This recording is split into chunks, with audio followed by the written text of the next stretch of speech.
Friends and welcome to Saipi's kitchen. Friends, आज जो मैं रेसिपी आपके साथ शेयर करने वाली हूँ वो मीठी चाशनी की है। वो अक्सर जो हमारे घर में चाशनी बच जाती है, हम उसको कैसे इस्तेमाल कर सकते हैं वो रेसिपी मैं आपके साथ शेयर करूंगी। वो बनती है चाशनी और ब्रेड के साथ। आइए चलते मेरे किचन में और बनाते हैं शाही टुकड़ा। देखिए फ्रेंड्स, आज हम हमारी बची हुई चाशनी की एक रेसिपी बनाएंगे। अक्सर हमारे पास हम कुछ मीठा बनाते हैं तो हमारी चाशनी बच जाती है।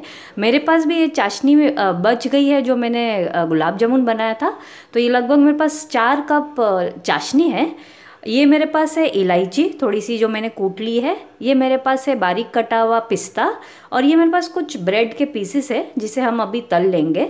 ये मैं आपको इसके लिए बता रही हूँ अक्सर ये चाशनी को हम कैसे यूज़ कर सकते हैं, ये वो रेसिपी आपको बताती हूँ मैं। अब हम हमारी सबसे पहले चाशनी जो है, क्योंकि गुलाब जामुन की थोड़ी पतली होती है, हम इसे थोड़ी सी गर्म कर लेंगे, थोड़ी सी और गाढ़ी कर लेंगे। हम सबसे पहले हमारे पतीले में ये जो मैंने 4 कप चाशनी है मेरे पास, इसे हम पतीले में डाल लेंगे और इसे थोड़ी सी और गाढ़ी कर लेंगे। जैसे कि मैंने आपको बताया गुलाब जामुन की चाशनी है तो थोड़ी सी पतली है, हम इसे थोड़ी सी और गाढ़ी कर लेंगे। ये देखिए फ्रेंड्स, हमारी चाशनी भी उबल के थोड़ी गाढ़ी हो गई है। अब इस तरीके से इसे चेक कर सकते हैं। अब हमें गैस बंद करके हमारे ब्रेड को तल लेना है। देखिए हमारा तेल गरम हो चुका है। अब धीरे धीरे हम हमारा एक एक ब्रेड इसमें सुनहरा होने तक तल लेंगे। आप इस तरीके से दो दो ब्रेड डाल सकते हैं और इसे रेड होने तक, हमें भूरा होने तक, थोड़ा सुनहरा होने तक तल लेना है। मैंने ये रिफाइंड ऑयल लिया है। अक्सर लोग इसमें घी का इस्तेमाल भी करते हैं, पर क्योंकि वो बहुत ज़्यादा रिच हो जाएगा इसके लिए हमने इधर ऑयल लिया है, रिफाइंड ऑयल लिया है। ये देखिए, आप अपना ब्रेड इस तरीके से तल लीजिए। ये सुनहरा होने तक हम सारी ब्रेड को जो हमने काट के रखी है उसे आप ऐसे तल के निकाल लीजिए। ध्यान दीजिए, आप एक्सेस ऑयल इसमें बहुत लेता है तो आप जितना ऑयल हो सके कढ़ाई में से निकाल के फिर ब्रेड को आप थाली में निकाल लीजिए। ये देखिए हमारा ऐसे कितना अच्छा खूबसूरत कलर आ रहा है। ये देखिए फ्रेंड्स, हमारे जो ब्रेड है वो हमने इस तरीके से सुनहरे गोल्डन ब्राउन होने तक तल लिए हैं। ये अभी थोड़े से गरम है। और ये हमारी चाशनी है, चाशनी भी हमारी गरम है। इस गरम चाशनी में हमें हमारे ब्रेड के टुकड़े को इस तरीके से डाल देना है और इसको आप एक चम्मच के मदद से इसे पलट दीजिए। आप एक एक पीस ऐसे इसमें डालते जाइए और इसे इस तरीके से दोनों तरफ से चाशनी उसमें लिपट जाए। अब इस तरीके से आप फोक के मदद से अब इसे पूरा कवर कर लीजिए।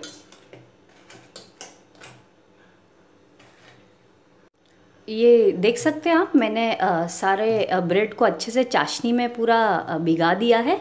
ये ब्रेड भी थोड़ा गर्म है, चाशनी भी थोड़ी गर्म है। इसे हम ऐसे ही थोड़ा ठंडा होने तक रख देंगे, लगभग आधा घंटा। बाद में हम इसकी प्लेटिंग कर लेंगे। सकते हैं इस तरीके से हमारे ब्रेड सारे चाशनी में हमने कोट कर लिया है। अब हम इसे अपनी प्लेट पे इस तरीके से रखते जाएंगे।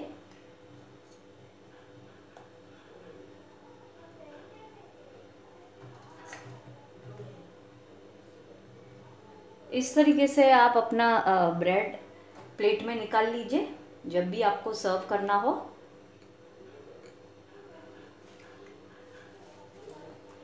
ये मेरे पास है थोड़ी सी इलायची जो मैंने कूट ली थी, आप टेस्ट के लिए इसके ऊपर ऐसे डाल सकते हैं।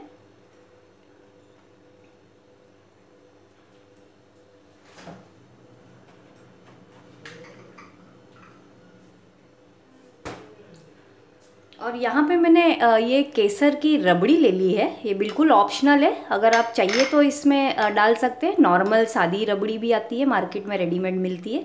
मैंने ये केसर वाली ले ली है। हम इसको इससे गार्निश कर लेंगे। इस तरीके से आप अपने ब्रेड के ऊपर डाल सकते हैं।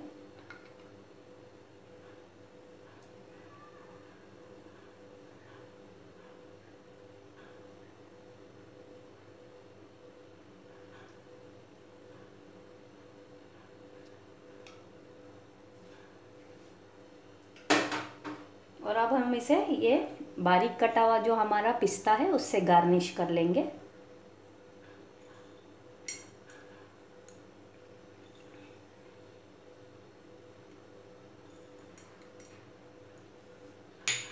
और ये देखिए, ये सर्व करने के लिए बिल्कुल तैयार है। अच्छी डिश है।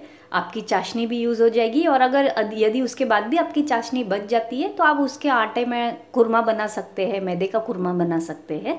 ये डिश आप ज़रूर ट्राई कीजिए, बहुत अच्छी है, सबको अच्छी लगेगी, थोड़ी डिफरेंट है। देखिए, आप अगर आपके ये चाशनी वाले ब्रेड बच जाते हैं तो इस तरीके से आप इसे डब्बे में ठंडा होने के बाद स्टोर भी कर सकते हैं और लगभग 2-3 दिन तक आराम से खा सकते हैं।